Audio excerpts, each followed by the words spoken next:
Mais ou menos esse desenho aqui. A gente tem aqui a Idade Média, de predominância católica, né? Teologia católica, método de interpretação quadriga. Ok? Lembram disso, né? Quadriga. O texto tem 4 dimensões de interpretação: literal, alegórica, moral, escatológica. Cada texto. Isso aqui, predominou. Só que vai surgir, a igreja está aqui predominando. Eu gosto de fazer esse desenho. Literal, alegórico, moral, escatológico. Está na apostila isso. Aqui, por que é interessante vocês entenderem isso?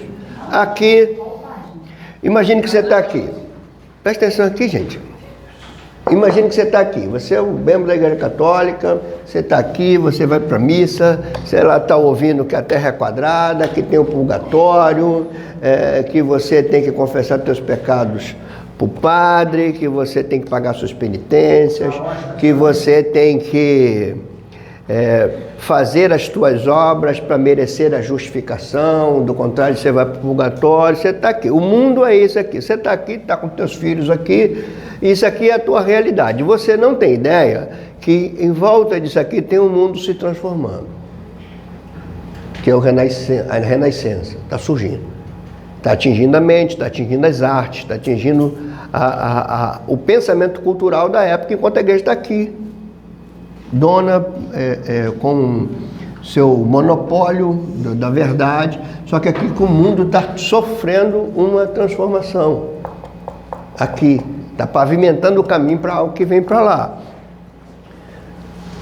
Quando isso aqui, então, se impõe, vai questionar isso.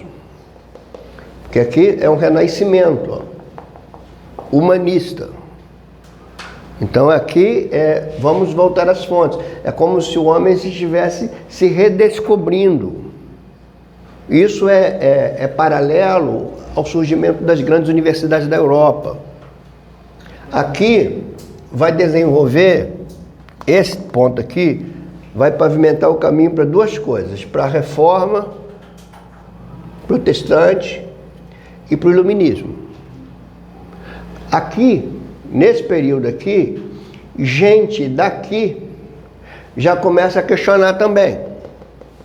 É o caso de John Wycliffe, é o caso de John Hus, um na Boêmia, outro na Inglaterra. Eles começam a questionar. Outro na Itália, começa a questionar. Isso aqui, quando eles questionam, eles vão ser punidos. John Hus vai morrer queimado. John Wycliffe vai, depois, o corpo dele vai ser desenterrado para ser queimado, porque eles foram contra. Eles foram contra porque eles estão começando a ser influenciados por essa descoberta, por essa mudança dentro do pensamento cultural. Eles vão começar, isso aqui não bate. Só que eles julgam isso aqui pela Escritura. Eles estão julgando a própria igreja, de que eles fazem parte. Nenhum deles queria deixar de ser católico. Todos eles eram católicos. Lutero, por exemplo, talvez seja o mais católico de todos eles. Nunca quis deixar de ser católico. E nunca quis acabar com a igreja católica. Mas eles estão questionando aqui com base na Escritura. Para esses cristãos influenciados pelo humanismo renascentista, para eles, a verdade está na palavra de Deus, não está na instituição. A instituição está errando. E eles vão confrontando aqui. E a resposta da instituição para eles foi a perseguição. Só que, assim como o humanismo desperta o desejo por reforma na igreja, ele também desperta o interesse por libertação da igreja. Aí vem o iluminismo, que é chamado de Era das Luzes, porque isso daqui é Era das Trevas. Isso aqui é uma espécie de fagulha de luz no meio das trevas. Então, esses pré-reformadores, que eu citei algum deles aqui, é o que pavimentaram o caminho para Lutero, depois de Lutero, Calvino, Knox e tantos outros reformadores aqui, que quer trazer a Escritura de volta para a igreja de volta para a Escritura. No iluminismo, vai surgir pensadores que vão se desvencilhar dessa instituição, mas não querem se desvencilhar de Deus. Aí eu esqueci de botar uma coisa aqui. Disso aqui vai surgir a teologia liberal e, como eu falei, o deísmo, que é uma espécie de religião com uma teologia de baixo. Aqui é uma religião cristã com a teologia de cima, ou seja, eles entendem a revelação de Deus, esses negam a tal da revelação e começam a interpretar a Escritura por viés desse humanismo renascentista, que agora, com o iluminismo, ele se torna totalmente racionais, porque tem descobertas científicas, tem o iluminismo, agora é a era da razão. Tem mudança dentro do meio filosófico, a filosofia também sofre uma transição de filosofia pré-moderna para moderna. Então a filosofia moderna vai começar nesse período, mais precisamente com um francês chamado René Descartes, que a frase cérebro, né, eu penso, logo existo, isso vai influenciar. Então vai surgir aqui, da reforma protestante, vai surgir a teologia da reforma. Existe uma diferença de teologia reformada para teologia dos reformadores. Tá? Estou falando aqui de teologia reformada. Teologia que vai surgir principalmente depois de João Calvino. E o método usado de interpretação é método histórico-gramatical. Lembra que eles herdaram lá de Antioquia. É esse método que eles vão usar. Que a gente vai ver isso, acho que mês que vem. Aqui vai surgir do iluminismo a teologia liberal, o deísmo, e o método de interpretação não é gramatical, é crítico, é histórico, mas não é gramatical, ou seja, não é o texto em si que é o objeto de interpretação deles, é o que está por trás do texto, é o que fez surgir o texto, por isso criticam. Eles criticam o texto, a gente vai ver isso a partir de agora. Deu para entender? Sim. Se cair na prova? Tudo certo. Tudo certo? Então vamos lá. Vem prova aí, hein? Idade média. Sabe o que eu quase entendi? Igreja medieval. Também é. Também pode ser. Só que a igreja medieval é um termo mais restrito. Idade média é mais amplo, tá? Envolve tudo. O Alderi, que é professor do Mackenzie, vai dizer assim: por cerca de 2 séculos, os pensadores protestantes sustentaram uma cosmovisão cristã básica apoiada nas escrituras e nos grandes credos cristãos históricos. Com o advento da modernidade, a razão e a ciência foram colocadas em pé de igualdade ou mesmo acima das escrituras e da tradição. Então a gente está claramente lidando com uma mudança aqui. Esses novos pensadores então vão entender que, aqui um ponto interessante, eu falei, eles eram cristãos, ok? Olha aqui, essa fala minha aqui. Os novos pensadores entendiam que a sobrevivência do cristianismo, dependeria da sua conexão com as novas tendências racionais, científicas e filosóficas. Vamos lá, gente, que isso tem a ver conosco. Vamos lá. Vamos aqui. Há uma mudança aqui que se solidifica aqui, ok? Isso vai afetar diretamente as bases do cristianismo, por conta das suas ideias. Suas ideias agora são racionais, científicas, contrárias à revelação, contrárias à metafísica, contrárias ao sobrenatural. E isso aqui é forte demais sobre a igreja. Esses pensadores vão dizer assim, só tem uma maneira da igreja sobreviver. Ela se ajustar à nova maneira de pensar. É o que está acontecendo hoje. Alguns estão dizendo que a igreja cristã hoje só sobrevive se ela se dobrar às imposições da pós-modernidade. Mas já não bateu a informação. Já não bateu a informação desde aquela época. Tudo bem que acontece até hoje, mas tem igrejas que sobreviveram até hoje ao contrário, né? Não é verdade? Sim, na verdade sempre prevaleceu. Ela prevaleceu contra o filosofismo, contra o institucionalismo, contra o racionalismo. Sim. E vai sobreviver contra o relativismo dos nossos dias. Porém, isso é uma visão nossa. Na visão deles, por exemplo, foi Nietzsche, no século passado, que falou sobre a morte de Deus. Nós matamos Deus. Era a ideia dele. Por isso tem um livro aí, Deus Não Morreu. Tem um filme. E o filme, a ideia de Nietzsche era essa. Nós matamos Deus, nós tiramos esse Deus supersticioso de cima de nós para sermos livres. Isso está acontecendo hoje, só que hoje não é a modernidade, é a pós-modernidade. Isso hoje não é o iluminismo, que defende uma verdade absoluta, objetiva, racional. Hoje é um relativismo de verdades, não existe verdade norteadora e você tem que respeitar todas as maneiras que a pessoa quer viver. Se a pessoa é mulher e quer ser homem, você tem que respeitar. Se ela quer ser homem, quer ser mulher. Se vocês estão acompanhando, tem gente falando que se identifica com bicho. Vocês já viram isso, né? Inclusive comendo capim e tudo. A pessoa come capim lá, se veste, fica comendo capim. Vai pro parque de cachorro, está se identificando com o cachorro. Está se identificando com o cachorro. Morde mais do que o...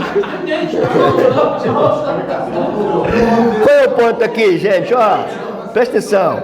Qual é o ponto aqui?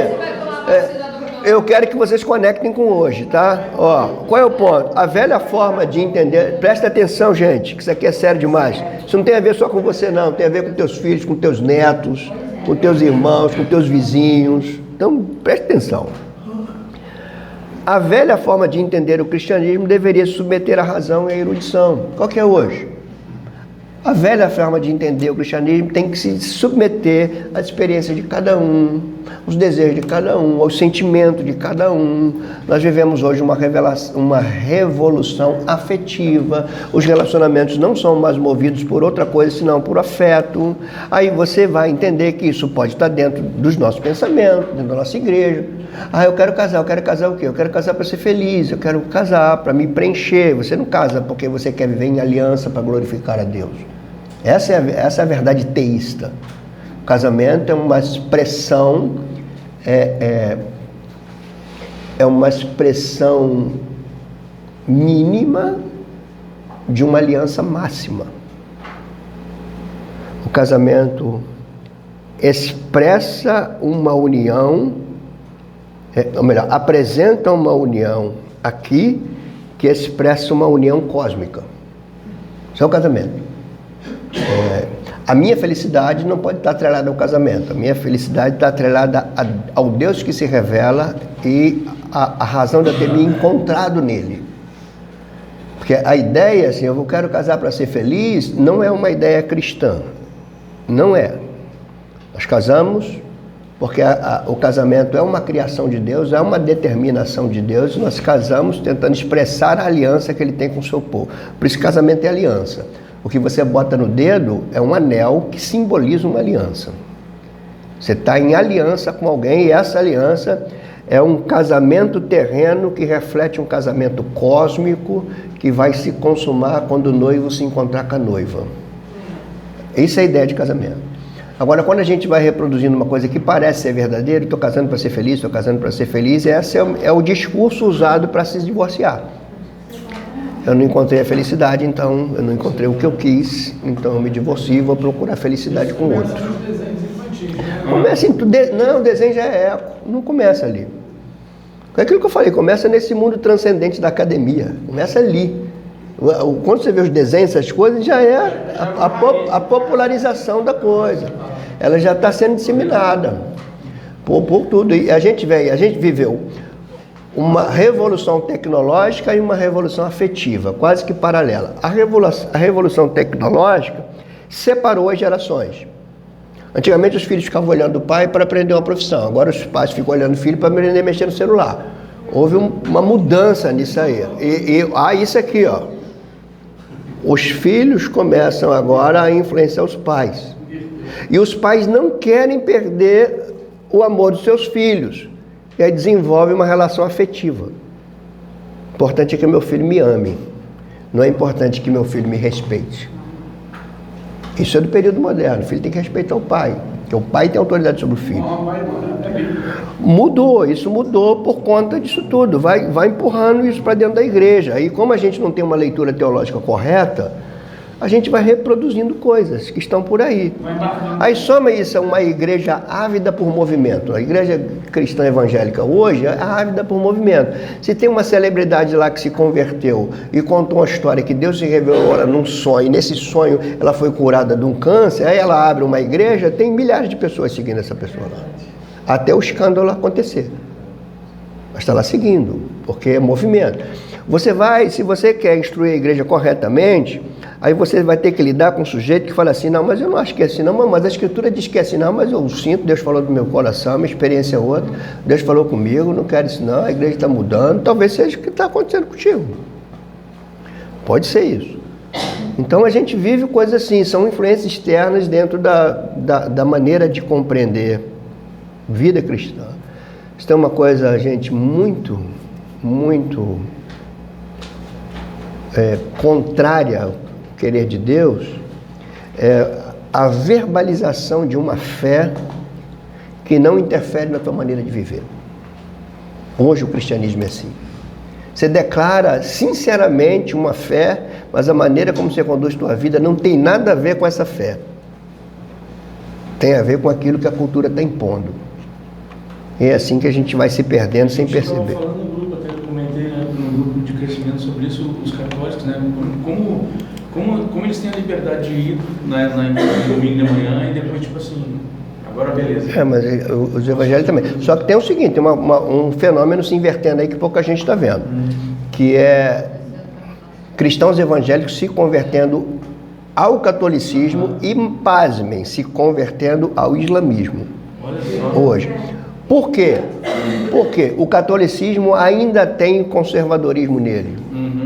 Ele ainda luta contra algumas coisas que a igreja evangélica deixou de lutar. A igreja se rendeu à pós-modernidade. Então, por exemplo, você vai ter uma discussão na tua igreja sobre aborto e você vai usar a escritura para aquilo, os teus ouvintes lá estão influenciados por um movimento contra a vida. E a gente está voltando à Roma Imperial, porque a Roma Imperial, o aborto era normal. Normal, não gostei.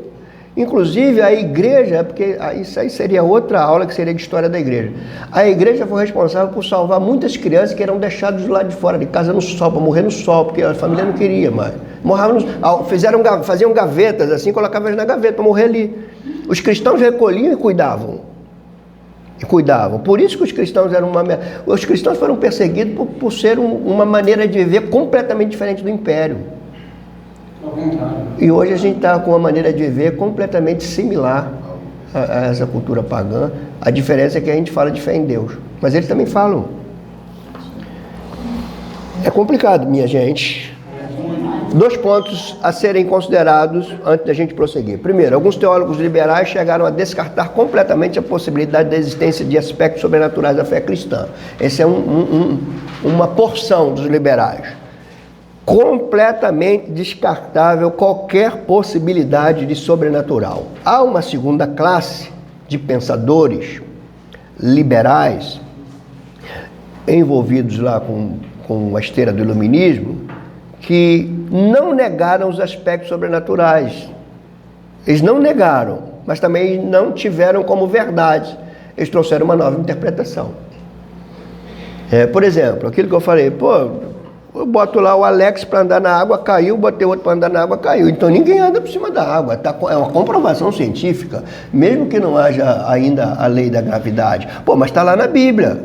É mentira? Não, era uma maneira deles interpretar alguns fenômenos. Então a gente vai não tendo aquilo como verdade. Aí eu vou antecipar um pouquinho a aula.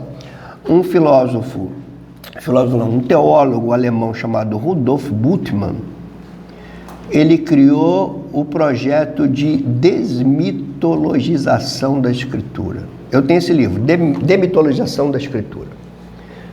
Inclusive eu tive que ler o livro, fazer resenha do livro, fazer trabalho em cima desse livro. É um livro pesado de ler. Eu tenho outro dele que é Crer e Compreender, do Rudolf Bultmann. É um teólogo liberal, um teólogo influenciado pelo iluminismo. Ele está dentro dessa segunda classe aqui, ó. Ele não nega os milagres, mas ele rebaixou os milagres à classe de mito. A época se comunicava usando os mitos, que era melhor para as pessoas compreender o que eles queriam dizer. Usava-se mito. Na era da razão, do iluminismo, não cabe mais o mito. Então, o que era demitologizar a escritura? Era ir para o texto tirando as cascas mitológicas dele para pegar a verdade que está lá dentro. Daí a ideia de que a Bíblia não é a palavra de Deus, ela contém. E é o intérprete que vai, como pegasse uma cebola e tirasse as cascas dela. Pegasse uma fruta e tirasse as cascas e pegasse lá a fruta em si. Então, esse era o trabalho de demitologizar a escritura. Alguns dizem não existe. Isso aí era a invenção deles. Outros dizem não é questão de rejeitar. Não existe, mas nós não rejeitamos. Nós respeitamos a época que isso foi registrado. Na época se pensava assim, se pensava de forma mitológica. É como você estuda filosofia. Você tem os filósofos pré-socráticos, os filósofos socráticos e os filósofos pós-socráticos. Confundi, né? Agora eu confundi. São primos, né? O que são os filósofos pré-socráticos? É antes de Sócrates. Sócrates é uma espécie de Descartes prematuro. Porque ele dizia assim, a única coisa que eu sei é que eu nada sei. E ele usava um processo pedagógico chamado maiêutica, ou maiêutica socrática. Qual era a ideia de Sócrates? Ele conversava lá com o Henrique, falava, Henrique, que cor é essa tua camisa? Ele falava assim, verde. Por que é verde? Aí ele ia dar outra explicação. Quando ele dava a explicação, por que isso? Ele ia do porquê. A ideia de Sócrates é até desarmar esse homem todo quando ele se desvencilhasse de tudo que ele acha, que ele pensa, aí ele está pronto para gerar as ideias e o pensamento. Por isso que é maiêutica. Maiêutica no sentido de parir as ideias, gerar as ideias. Para gerar as ideias, você tem que se desvencilhar daquilo que você acha que sabe. Isso é maiêutica. Né? Mal comparando, é mais ou menos o que Bultmann usa. Você tem que tirar tudo que está em cima para você descobrir a verdade. Sócrates tem isso. Antes de Sócrates, trovão, os deuses estão em fúria. Interpretação filosófica de fenômenos da natureza. Por isso são chamados filósofos da natureza. Com Sócrates muda. Aí você tem Sócrates, Platão, Aristóteles e os desdobramentos platônicos e aristotélicos da filosofia, até Descartes. Em Descartes tudo isso muda. Em Descartes é a descoberta da razão mesmo. Aí é a filosofia moderna. Eu penso, logo existo. Não é que eu tenho que negar a minha razão, como dizia Sócrates. Muito pelo contrário. É por meio dela que eu entendo a minha existência e a minha sobrevivência como ser humano. Então, por isso a filosofia tem essas divisões, pré-socrática, socrática, pós-socrática, e hoje a gente tem uma salada filosófica que influencia. A gente tem filosofia influenciando teologia, a gente tem filosofia influenciando a política. A gente tem as ideias marxistas e pós-marxistas influenciando, por exemplo, o governo atual hoje. Eles vão tentando negar alguns nomes, mas o cerne da coisa está presente. Eles negam, por exemplo, o comunismo. De vez em quando escapole, né? Quando o Lula comemora, nós temos um comunista agora aqui no STF. Foi o caso do Flávio Dino. Ele falou com todas as letras. Quem diria, temos um comunista aqui agora. A gente só não sabe o que isso vai dar lá na frente. Não é a questão de uma política, de um partido ou de um político. É a questão de um regime. É um regime que domina tudo, Toma tudo. Nunca queiram que o cerne do marxismo se instale no Brasil, porque você vai chorar muito. Nunca queira, ore para isso nunca acontecer. Você vai chorar. Por mais que eles modifiquem, né, a roupa, o conteúdo é o mesmo ainda. É o mesmo também, né? Essa relativização, né, cultural. A relativização é da pós-modernidade. Mas isso já vem de outros filósofos, como Derrida, Foucault, e outros filósofos do século XX.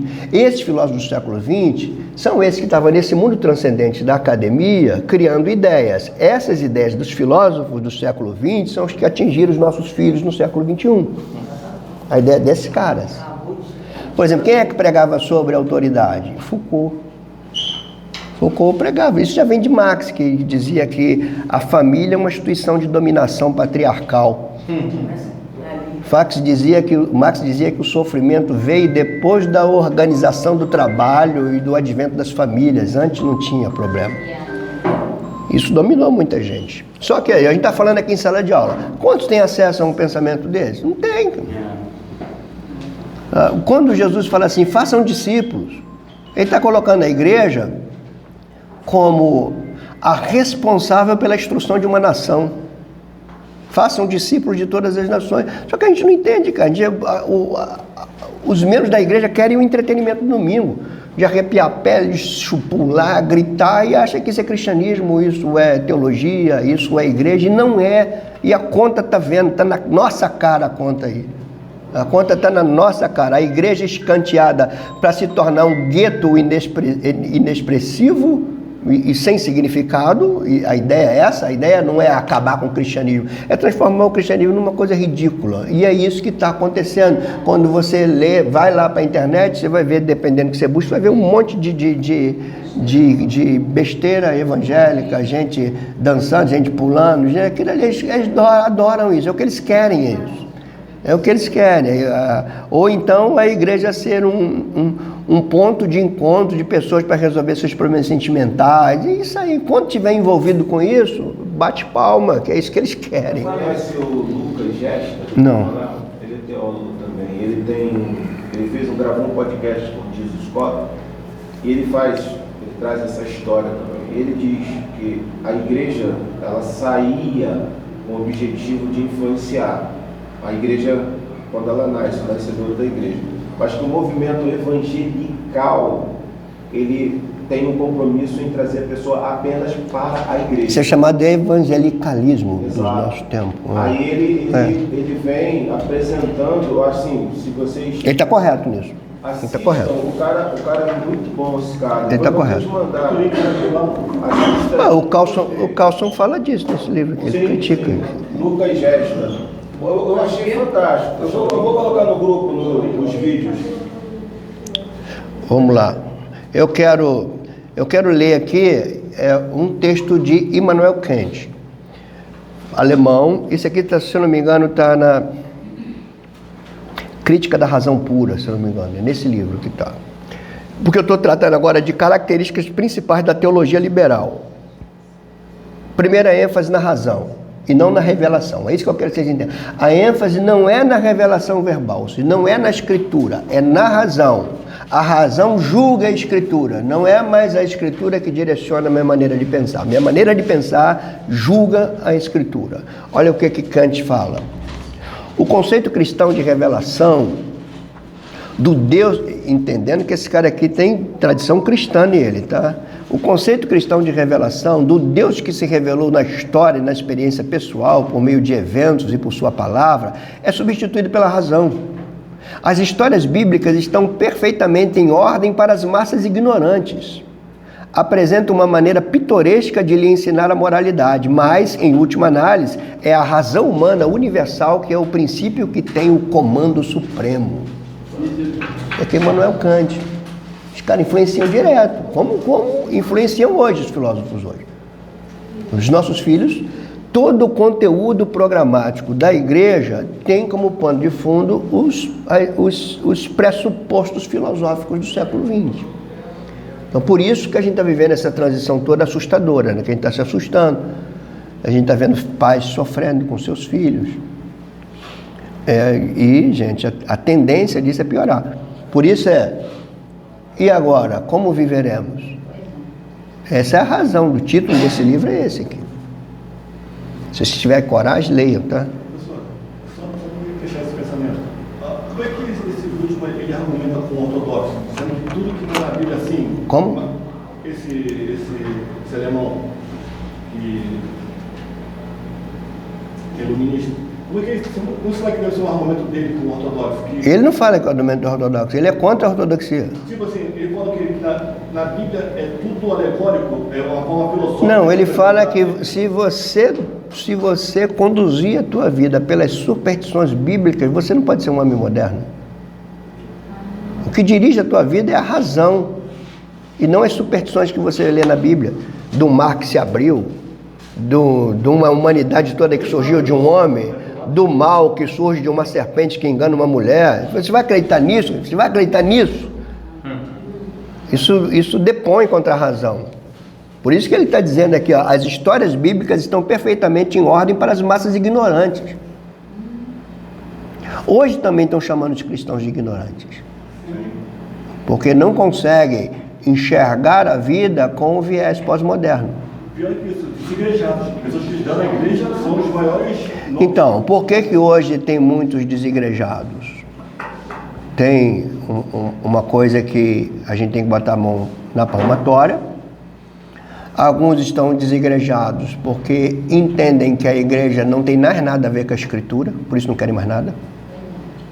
Tem esses. Tem a ver com os monges, né? Um paralelo. Mais ou menos, uma espécie de monasticismo. E não querem, ficam em casa mesmo e acabou. Existe uma outra classe que não estão mais porque nunca estiveram. Essa é a segunda classe. O envolvimento deles com o cristianismo era um envolvimento de interesse. Quando esse interesse é atingido por outros vieses, eles vão para os outros vieses. Então a pessoa que vai na igreja para buscar o Deus que pode curar, ela não está buscando Deus, ela está buscando o que ela quer. O que ela quer, né? Porque quem vai para a igreja para buscar o que Deus pode fazer, ou para um milagre, a mesma intenção que traz o sujeito para a igreja também leva para um santo espírita. O santo espírita também pode prometer cura. Então, se o interesse é ele pode pegar qualquer segmento religioso. Então, tem esse. E tem um terceiro que, essas pessoas influenciadas pelo novo viés pós-moderno, de cada um tem a sua verdade, que eu não preciso de uma igreja, de uma Bíblia para viver, o que basta eu crer em Deus no coração. Então para que eu estou na igreja? Esse é o terceiro, que vem dessa época. Basta eu ter Deus no coração. Você vai ver isso várias vezes. Você não está mais na igreja, eu não estou na igreja, mas eu estou bem com Deus.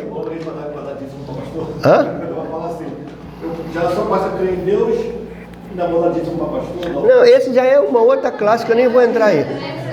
Eu não vou nem entrar aí, eu estou falando daqueles que eles têm consciência de que estão certos, eu não preciso mais de uma igreja. Ele tem apoio, se você for ouvir um Caio Fábio, ele vai alimentar você disso. O Caio Fábio vai alimentar você disso, porque ele tem uma relação rompida com a igreja, por conta daquilo que ele fez. Ele tem uma relação rompida com a igreja e agora ele virou uma espécie de guru dos desigrejados que ele desigreja. Com os argumentos dele, ele tira as pessoas da igreja e depois ele faz uma mentoria virtual. Ele é o guru virtual dos desigrejados que ele desigrejou. Isso é totalmente contrário à Escritura. A Escritura não te dá nenhuma possibilidade de você ser cristão fora do corpo de Cristo. Nenhuma. Nenhuma possibilidade. Se você quer, faça. Mas faça por aquilo que você está interpretando. Escritura não. Não existe nenhuma possibilidade. Por isso que Paulo compara a igreja com o corpo humano. Não existe nenhuma possibilidade de um membro do meu corpo crescer fora do corpo. Nenhuma. Você pega uma criancinha, tira o dedo dela, bota o dedo num formal lá, separado.